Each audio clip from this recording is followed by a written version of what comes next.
1970 সাল গুজরাটের জামনগরের এক নির্জন গ্রাম।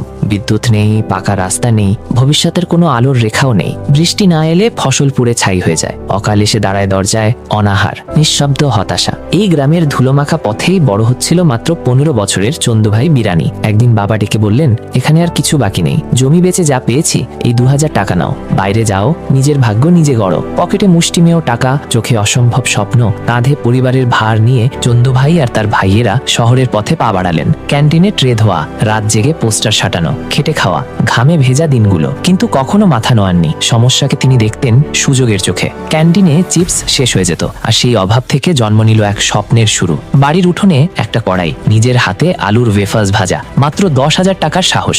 সেই ছোট্ট কড়াই আজ বালাজি ওয়েফার্স, বছরে 6,000 কোটি টাকার সাম্রাজ্য। পেপসিকোর পাশে কাঁধ মিলিয়ে দাঁড়িয়ে একটা অকাল, একটা গ্রাম, একজন সাধারণ ছেলে আর তার অসাধারণ জেদ।